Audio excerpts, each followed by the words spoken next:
Lily, Lupalak Amadi, Aina Merigi, Paisasing with the Sijina Cray.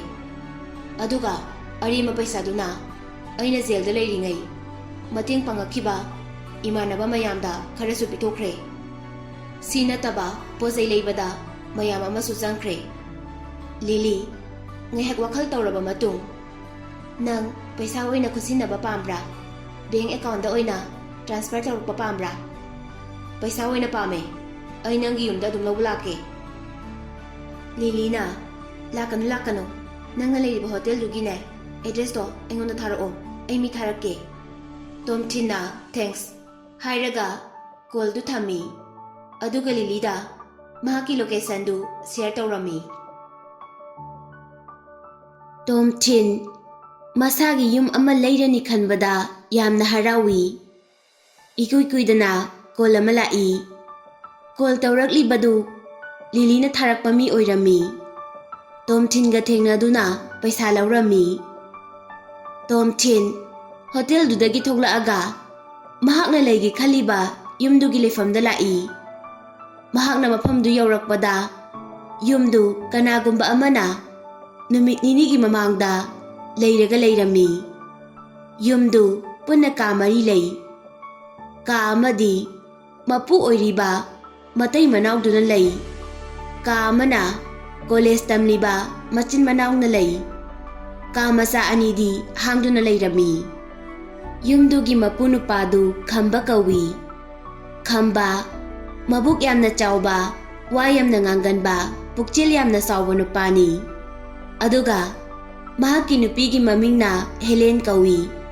Helen, Hayam na Singbi, Mabukti Yam na Pabinupini. Tomthin ga Lenga Oini. Tomthin na mapamduda laybagi, Thada Barak Yalaw ni Hay na hangami. Kamba na, Lupalising ani kakta ni Haybaduda. Tomthin, Mapamduda matam karadi, Layragi Hay na Kali. Tomthin, Yingbada Manipuri masamande. Helena Tomthin gi asing balaypam, Imung manunggi maramda amadi. Mapam sida layba pamliba sina, Karigino Hayba yamna kupna hanglami. Masigi maramdi, Mapamduda laysabi anisu laybanina. Thokhan ningdaba thokdok thoklaklabadi. Yumbu oiriba makoisu dasata gadauribani. Tomthin su mahaki layfamdi hairami. Adubu hana zelda layrambagi matangdudi pandre. Tomthin na Bright IT Software Company da thabak tawbagi Katu Ulami. Mikup tudagi Kamba amadi Mahaki nupi Helen. Makoy ani karisu singnaba laytre. Tomthin da Mahak na laygadaba ka adugi so sinarami. Tomthin Mahaki rumda changduna ngayhak pothari. Ngayhak layraga Jin na call tawrai. Phone da Jin na Bye. Hori nungdang di, ako'y da amuk tapuno na, Jaksa na se, Jinga ako'y ahum. Tomthin na, Bye. Ngasi di paraktara ni. Ay na layri ba, imana ba amadi, Mahaki mamana ba karaga, ngasi di, Party taw si hayna kre. Ngasi gidi, ay sangdong mantre. Jin, Hoy, karisu kaide, Hayraga, Goldu tham kre. Tasing ba di Tomthin, Party amalay haybadu asumba oirami. Numitugi numidangda, Kamba, Helen amadi, Mapamduda layba Koles tambi nupi aniduga, Numidangda jagle na masamina si hayna krabani. Tomthin su, Numituda makoy gapul haurabadi, Layminabada, Mahakumitokumna, Kandaba siyay kangi. Numidang wayrang gimatamni, Tomthin da Helena, Ngasidi, Chak hensang makoy na loy na thongi hayrami. Chak ising thongba loyraba matung, Chaba thakpagi matam yauraami. Tomthin na Kamba bu kaurami. Kamba amadi Helen makoy anisu thoglai. Helena, Mapamduda layriba nupi anidusu, Chak chabagi kaurami. Makoy ani kadagi thoglai. Nupi ahandudi masak yamna phajay. Nupi aniduga Tomthin ga hojikti sakhangna re. Tomthin family ka punna chamin thakminaraktaba matam yamna kuirabani aduna mapukning nungsirai. Chaba loiraba matung makhoi punna TV ngehak yengminari. Nupi anidudi mathangi numite exam leibadagi lairik paba changkhre. Tomthin su mahaki room da lai tombadi ngan malik khanduna Oliver da call tawi. Oliver na thabak tawriba restaurant du hanglaga Tomthin mafam du da lai. Mafam du restaurant oiramde bar oirami. Tomthin na bar du da changlakpada mi yamna laklamdri. Leiramliba mi singdudi mafam du da thabak tawa mi ngaktani. Bar manungda Oliver lepaga leirambadu Tomthin na su ure. Oliver gi nakanda nupi amana mahapu pambom da kolaga leirami. Nupi du mahakna nungtigi leiminai haikibadu oiramani haina Tomthin na khali. Nupi du yamna nahani chahi kun phawba sudri masakti yamna cute oi.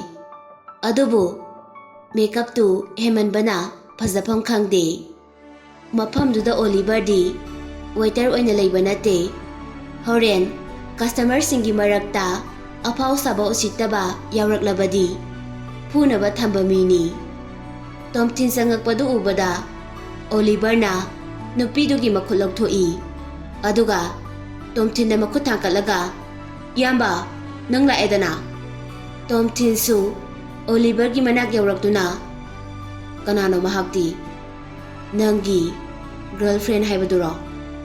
Oliver na nate aigi lamine haikiba nupiduni. Oliver na nupidugi lukhamda pairaga non thahali. Mahak aigi yama Tomthin dada kau. Nupiduna dada Tomthin aigi mingna Amelia kawi Oliver gi nupini. Nupidu wa ngangbada yamna bebar lei. Mamai gi saktamduga yamna chanade. Oliver na nui na pana nangse aigi nupini hairakpra. Karam kanda aise nangi boyfriend ni haiki. Amelia na nangna haikridudi aikoi ani numidang na thengkiba numituda nangna aise koirage nangi nupi oirage na haikridudi. Hojikti nangi langda tholaba matung aibu thadokpa pamle sinatro nangna haininglise. Oliver na numituda aina nangu pame haikridudi nanga himinaba pambadagi sum haijingibani nangbu aigi nupi oiba pambagi haiba nate. Amelia na nangna aibu nungsidraga aigi himinaba pamlibadi karigino adudi nangse pangya yaba nupi manba adugi sum pamlubani. Oliver na ngangliba mayamdu tabada Tomthin sauningba phaurai. Tomthin na Oliver nang wa ngangbada phajana ngangba haitabra nang furakani ko aina sauradi. Amelia na amuk khumai aibu pangyaya ba nupi mali haiba aisu nangga leiminabado aduna punsigi ahanbani. Hojikti nangna aibu miraibiraba natro. Asi hairamlaga Amelia yam sauna mamai leithuktuna satki. Tomthin na Oliver nang kana yenglino angang sina sauraga satkrise tanarasu chalu hairaga Oliver bukana ili. Oliver masagi makoktu hotlaga yamba aisa tabana phani. Tomthin Oliver bu mathunda kawi nangbu miro chalu yam thuna nupi masase themaga mupuro natrabadi aigi haunabi khuphudo soidana haurani. Oliver chatningda chenthokki. Manakta leiba mamanaba amada Tomthin na thaknaba drink pi khohaina laurami. Ikui kuidana Oliver na Amelia bu khodang na pairaga puraga lai. Nangbu aina amuk lawba laise yamba na haibagi lakpani natradi sunglak laoi. Tomthin Oliver gi wahaiduda amukasu kawgi tawi adubu nupidugi mamangda ikai khini khanbadagi phudi phuramde. Amelia kaptuna taragliba mapidu taithoi Makhut amana machimbalda khumduna leiri. Makokti nontaduna wadi amata ngangdana leiri. Tomthin na wa ngang bahuramdaida lok khujinei. Aduga, Amelia, ay nangonda wahang ama hangge. Nang na Oliver bu nungsirise, magi karamba magundano. Amelia na, ay magi minarure. Aduna ay mabu nungsi. Haina kantaba tawdana kumdorai. Amukta sunate, ay koy ani liminakiba. Oliver, pamduna laybang amagtabadagi hagulai. Ngay ko, wase, lekhay tanangang nasi. Ahan ba numito kaktani? Ay na nangonda hauriba. Makatarakpadadi, nang na irang haurak pangaktani. Ay ngonda loy na iran sizilakano. Tuminalayo, hay na Tomthin na Oliver da lawi. Oliver di, ipenda, tab na amuk pamthaki. Tomthin na amuk makatarai. Amelia, nang nasaksu pangtithiba nate. Personality su yamna lay. Adubu Oliver di, mathong marong khangdaba mini. Tasing na hairabada, siguma mishida, nang na mataw karamna, nungsiramni no haiba ay khangde. Hoy, nang na mabu yam phana uramba su yai. Miyoy ba khudingmak na, khali ba khudingmak, chumgani haibadi laite. Adubu hojikti, nang suwakhaldo, munna khalo. Nang mahakpu, pambara pamdabra haibado. Ay mahakpu pami, hay na kumai. Tomthin na, ay nahangliba wahangse. Nang nahawzik kumakataba nate. Horin ahingse, pazana khalo. Adugane, hayeng hairau. Nang na mahakpu pamdragadi, adum break off taw ko. Nang na mabuta sing na pamlagadi, magi manakta amuk halau. Aduda, mana yadradi, ay Oliver bu lem na tooy. Nang na mahakpu, thadok tu na zatkiba thoklabadi, mahak na nangbu soydana miss tawrakani. Noong madi, mahak na nangbu soydana thirakani. Amukta halako hayna, kapamikapsu yawrakani. Oliver na wangangi tawbaga, Tomthin na nganglakano hayna ingitawi. Amelia na, hoy dada, ay hojikti baptare. Ay wakal amukta khalukige. Hayram laga mamay laythoktu na zatki. Oliver da misi na phaw yengnamdre. Oliver na Tomthin da thumbs up tawrai. Iyamba, nang sayam chingi. Ay ngondagi sunglap lathok yadaba nupise. Nang na hojikti chathankre. Tomthin na, nang ama ibo, magumba virgin nupi ama nang na phangba haibase. Nang gidi laibak yamna fabani. Mahang na amuka hala abadi. Nang na yanabane phajana haina ko. Oliver, makuk tu hotlaga. Mafam sida thengnakiba nupi khudingmak virgin amata nate. Ay sumahakse oiramni haiba thajade. Ay na hana khanglamlabadi ay maga hipminaramloi. Adudi mahak na paisa piyo ga hairakpro.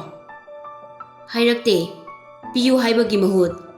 Ay nasaba khudingi mahak na paisa loina puthoi.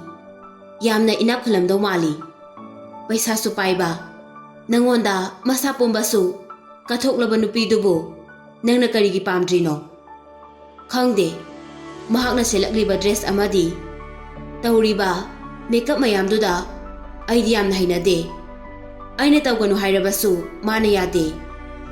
Tomthin na, nang mahak na makeup thadaba saktamdo urabo, phajabro. Hoy, yam na phajay. Skin su yam na smooth oy. Hojiki matam sida, nupi amata makeup thadana phajaba laitrabani. Mahak na amuk halaklabadi, nang na mabu lausingadabani. Aduga, mahak na makeup tharaktraba, nahan kay selaktaba dress hela abadi, nang na mabu pangbagi walay trabani. Iyamba, ay suhojikti baptare. Ay nungsinabagi mari thambase, pamdabagi ni, mahak po ay na nungsidabagi dinate. Adodi, tuminabasu pamranuo. Oliverna yare toose magi wari natabane ama sanase ngaihak leiraba matung customer mayam ama lakpa haurai Oliver mahakki duty oina koisat chatuna karan taba mi yaubra haina yengi Tomthin su ngaihak phamlamlaga Oliver da hallage hairami Tomthin bardagi thoklaklaba matung lambida chatpa haurai sitliba namiba nungshitna masada phubada Tomthin masado yamna lonely oi phone lakthoraktuna Lilyda call tawi ani ahum lakhinglaba matung Lily phone du receive tawrei Tomthin na Miss Lily nang hojik kai le haina hangi yumda nang di hojik yumda kaidawriba TV yengi ngaihak koithorakera aiga phaminaraga ngaihak romance tawsi ngasidi nangi drink su aina leibini Lily chingnaba amata yaudana tali haina khumai laktaba yaroi nangi drink leibige haiba ado nangna advance oina paisa tharakpagi nangbu aina thagatba phongdukjari Lily na adugi oiradi thagatrasu yarani ai tholakpa tale haiba Tomthin na nang aiga Maryga matau karamna thengnaki amadi kainaki haibado khangningdraba hojik tholo haiba ai wari do loina libige Lily na taningde haina khumai Tomthin masadu sauningba phawraktuna Lily da kana lauge khalli Lily na nangatei hainingai leitraba natro ai phone se thamage ngaikho haina Tomthin na marak thachilli aduga nangna tholo haiba yadrabanina aina oina nayumda laaga nangi rumda changa age nangi leifam dusu aina khangi Lily na nangna laklasu aina thongso ang hangtoi adudagi aina nangi thong mapanda leptuna nangbu namthak haibi mibu hanbi haina nongandri phau lauduna leigani Lily na is aibu namthak haibi kaina laudda laura une nakoktuda ising haitarake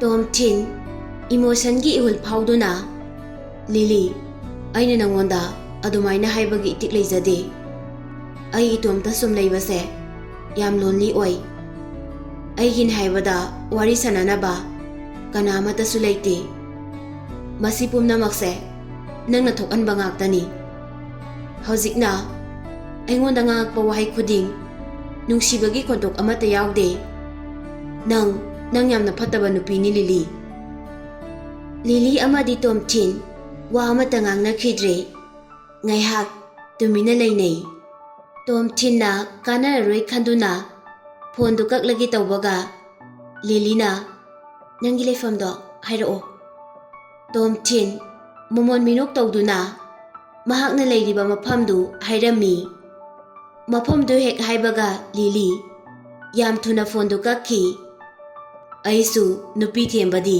yam haibajani Oliver nangnaga aingondagi hengadaba nate haina khalli Tomthin na Lily bu fast food amagi mapanda ngaiduna lei hotel du Oliver na thabak tawriba bar du ki hek opposite lei pungkhai muk leiraga Lily mahagi car da lakpado Tomthin na ure asamba phizol amadi asamba sampal tungduna lai Lily na manak naksilakpa matamda Tomthin na Lily da mamit kuptani yingjai Lily nangse asukki matik phajai nangi nupase ai khaktana oiraga matik chagadabani Lily Tomthin ga khanaba tanbagi kaisu khumde wa amata ngangdana thariba chair duda phamtharai opposite leiriba asauba bar duda ngaihak yengi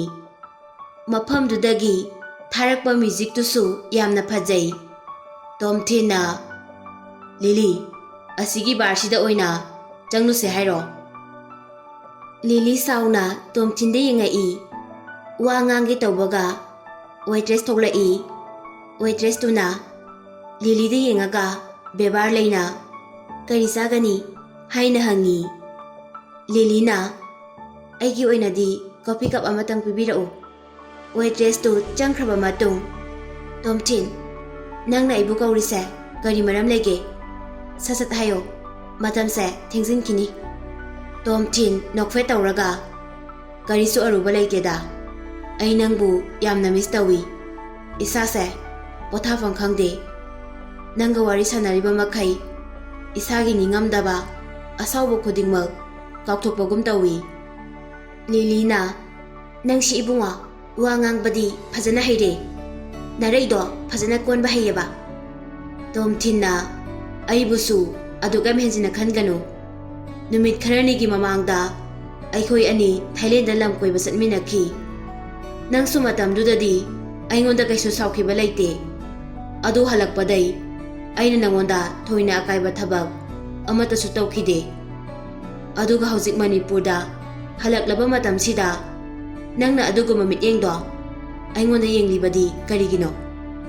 Lily na nangbu hojikta aigi yumda laaga aibu namthak haibini haina lauduna kihangani haikhridudi nangna lakpase aigi am kijai. Sugar didi gi maongne nangse I adudi aina sauraga haikibani aidi sumna sum thoglau wari sanase haibani aduda nangna yadrabani na haiba tabani. Nangga ngangnaba ai ngamjapot nate haina mamaidu leithokki. Oliver na thabak tauriba barduda makhuna thilaga Tomthin nang asigi bar sida adum doina sangbra nangna aibu mafam sida kaurise aibu moithem tawduna tanja lauge khalaga hairakpo oirangani. Tomthin na nate ai mafam sida amurak anirak te hena laktri nangna thajadrasu hauji thokla amba waitress tu da hangu. Waitress tu coffee cup ani puraga thoklai. Tomthin na haikibadu taraduna madam mahakna haise asumbani somgi gentleman se hana maraktadi laami adubu mahakti matomta adum lai ngasi na ahanbani mahakna nupi puraga phaminaba ubase. Tomthin na Lily na uroidaba mafamdagi khobidu thumbs up tawi waitress nupiduda. Matamduda makhoina leiriba hotel dudagi dress yamna nana setpa nupi khara thoklai. Makhol hauna noktuna thoklai. Lily amadi Tomthin su makhoida yengduna lei. Lily na asibu karama makhalgi nupi jano warak pinabaga amata leitraba jala haina khali. Mamang thangduna lakliba nupidu Amelia ni haiba Tomthin na khanglaklami. Khudakta Amelia na dada haina kana kaurai. Tomthin khumningda hai haina makhutu thangkatli. Sondana Lily di Amelia da amuk yeng Tomthin da amuk yeng tawduna leiri. Amelia na dada kaya da sanana amuk thingnarino dada singa saidi asigi bar sida drink thaklaga lehaudaine sida amuk kaidawba laklino. Tomthin na pakhom pokpiba nangdringai Amelia na Tomthin gi manakta sangsinduna Tomthin gi pambomda konsili aduga makhutna amana Tomthin gi phurita tapna nanba sanai. Tomthin Lily da mamaidu leithoktuna yengobada Lily na mamit lauthuklaga sawbadu ure. Lily ki maithongda kalakpa amadi khambanjabagi mami tabado Tomthin su khangle.